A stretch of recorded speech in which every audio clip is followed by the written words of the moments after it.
L'Internet a révolutionné nos vies. Nous nous connectons, communiquons et faisons des affaires en ligne.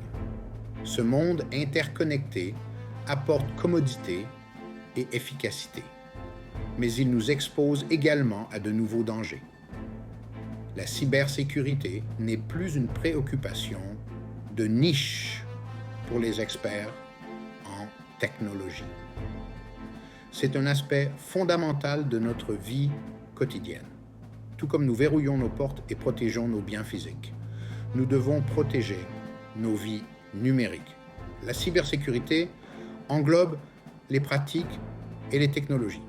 Celle-ci protège les systèmes informatiques et les réseaux contre les accès non autorisés. Elle garantit la confidentialité, l'intégrité et la disponibilité de nos données. Les données sont l'élément vital de l'ère numérique. Les protéger est primordial pour la sécurité individuelle et collective. Imaginez un monde sans cybersécurité. Les banques pourraient être dévalisées en quelques clics. Les hôpitaux pourraient perdre l'accès aux données critiques des patients. Les gouvernements pourraient être paralysés par des cyberattaques. Les conséquences sont considérables et potentiellement dévastatrices. La cybersécurité ne se limite donc pas à la protection de la technologie. Il s'agit de protéger les personnes, les entreprises et les nations. Il s'agit de veiller à ce que les avantages de l'ère numérique ne soient pas éclipsés par ces risques. Il s'agit de créer un environnement en ligne plus sûr et plus sécurisé pour tous. Le hameçonnage est une cybermenace courante et efficace. Les attaquants se font passer pour des entités légitimes. Leur but est d'inciter les individus à révéler des informations sensibles. Pensez aux noms d'utilisateurs, aux mots de passe ou aux informations de carte de crédit. Les attaques de hameçonnage se produisent souvent par email. Elles peuvent sembler terriblement réelles. L'email peut sembler provenir de votre banque, d'une plateforme de médias sociaux ou d'un détaillant en ligne de confiance. Il comporte souvent un sentiment d'urgence. Cela pousse le destinataire à agir rapidement sans réfléchir. Ces emails contiennent généralement des liens vers de faux sites web. Ces sites web sont conçus pour imiter les sites légitimes. Ils visent à voler vos identifiants de connexion. D'autres fois, l'email peut demander directement des informations personnelles. Ils peuvent vous demander votre numéro de sécurité sociale ou les détails de votre compte.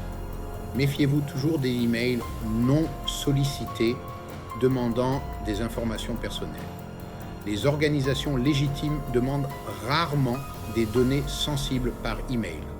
En cas de doute, contactez directement l'organisation. Utilisez ses coordonnées officielles et non celles fournies dans l'email suspect. L'usurpation d'identité est une autre tactique trompeuse employée par les cybercriminels. Elle consiste à déguiser des communications malveillantes. Ils les font apparaître comme provenant d'une source fiable. Il peut s'agir d'un contact connu, d'une entreprise réputée ou d'un organisme gouvernemental. L'usurpation d'adresse email est une forme courante de cette attaque. Les attaquants peuvent manipuler les en-têtes des emails. L'adresse de l'expéditeur semble alors légitime.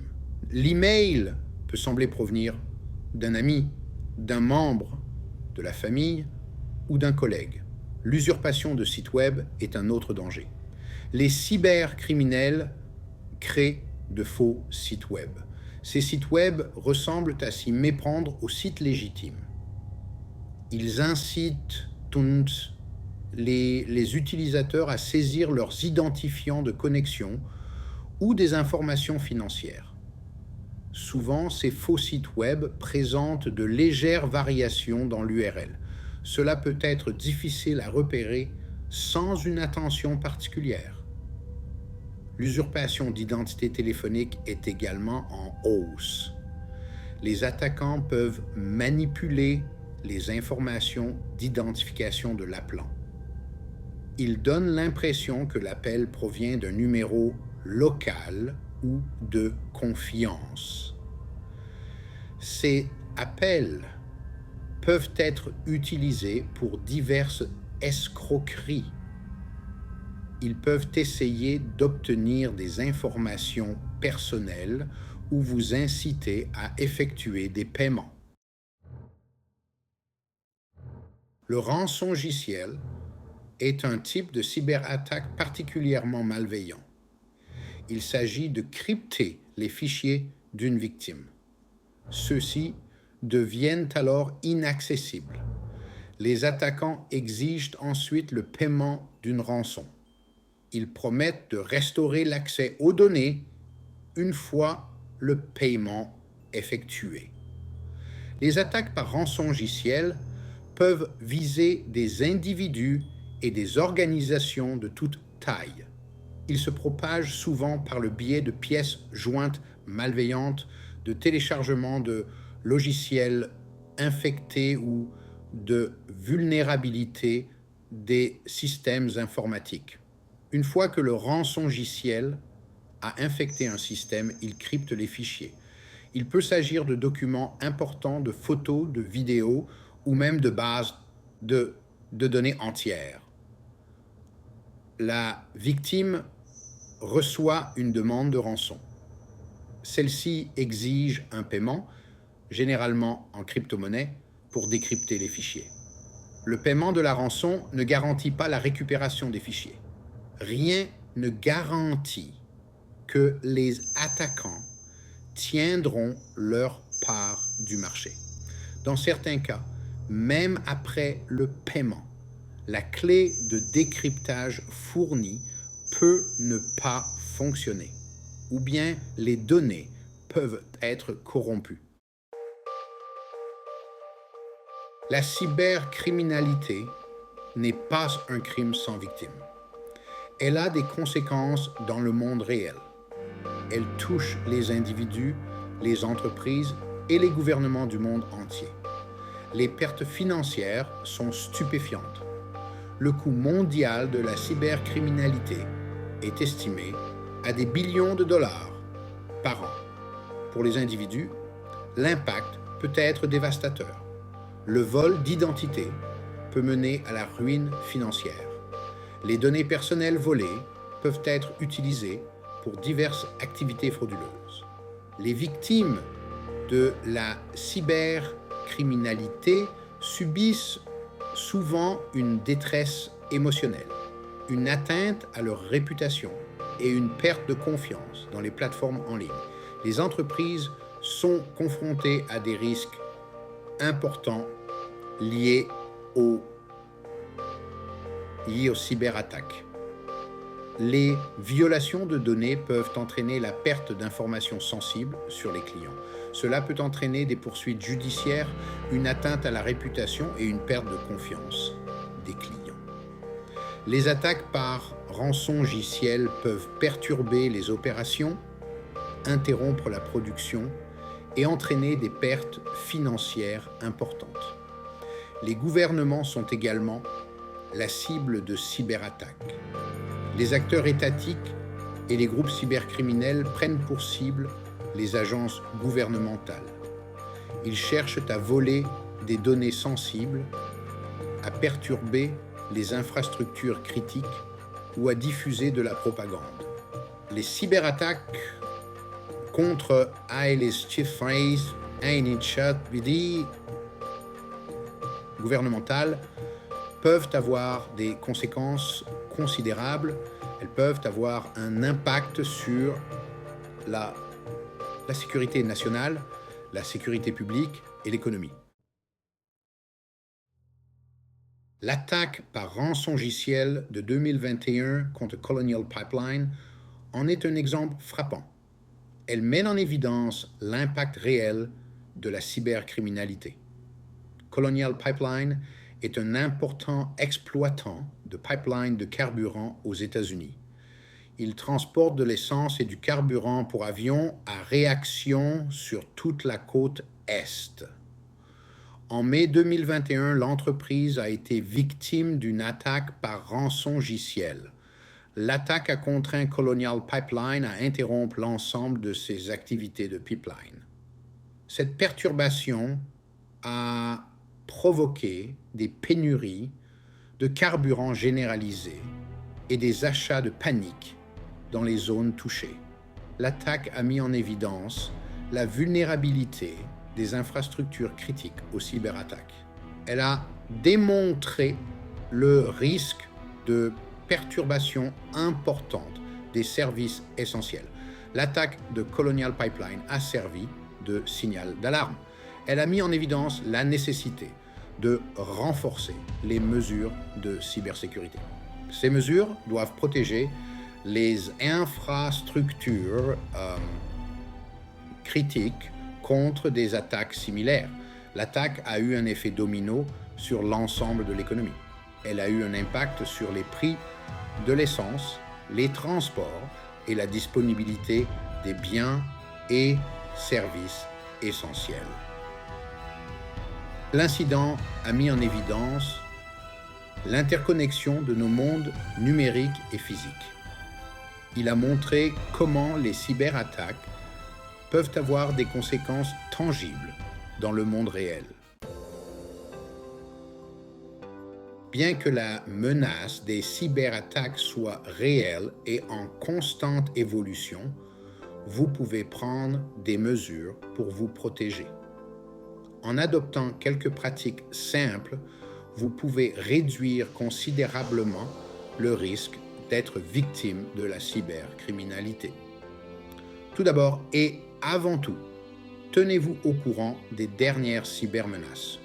La connaissance est votre meilleure défense.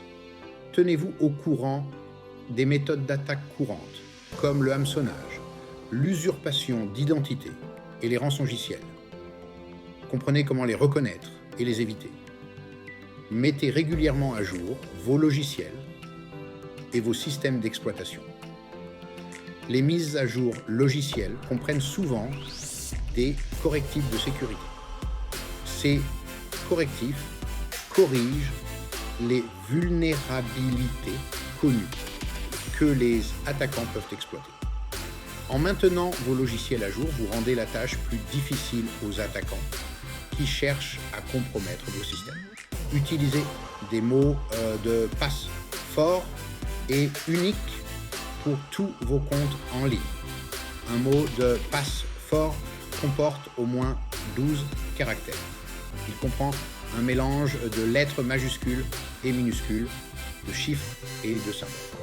Évitez d'utiliser des mots ou des expressions courantes et faciles à deviner. Créer un mot de passe fort peut sembler décourageant, mais ce n'est pas forcément le cas. Une méthode efficace consiste à utiliser une phrase de passe. Il s'agit d'un mot de passe plus long, créé en enchaînant une série de mots sans rapport entre eux. Par exemple, cheval correct battery agraphe est une phrase de passe forte et facile à retenir.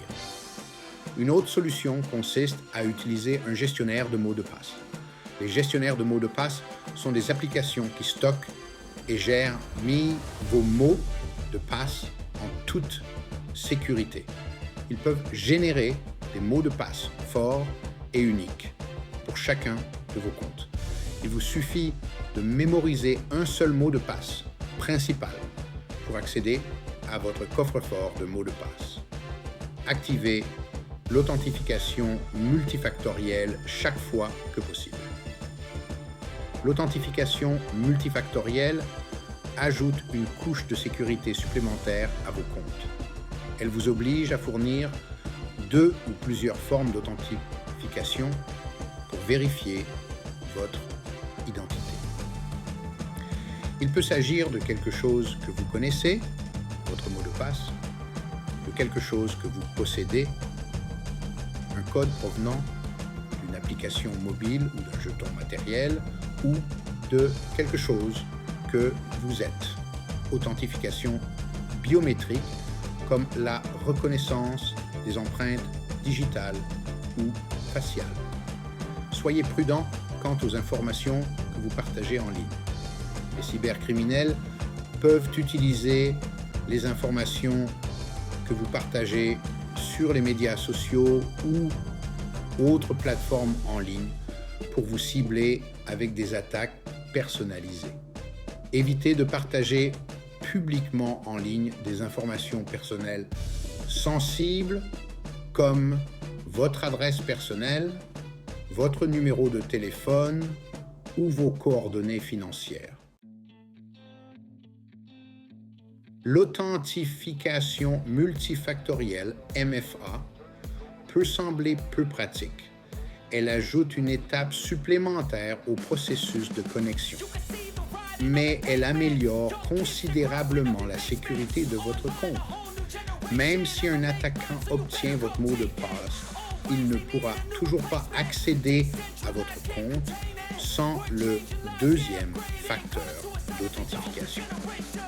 De nombreux services en ligne proposent désormais l'authentification multifactorielle. Activez-la sur tous vos comptes importants, tels que vos emails, vos réseaux sociaux, vos comptes bancaires et vos achats en ligne. C'est un moyen simple mais efficace de renforcer la sécurité de votre compte. Méfiez-vous des liens ou des pièces jointes suspectes.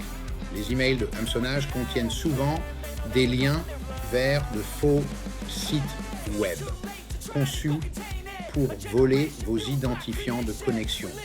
Évitez de cliquer sur les liens contenus dans les emails ou les messages provenant d'expéditeurs inconnus ou suspects.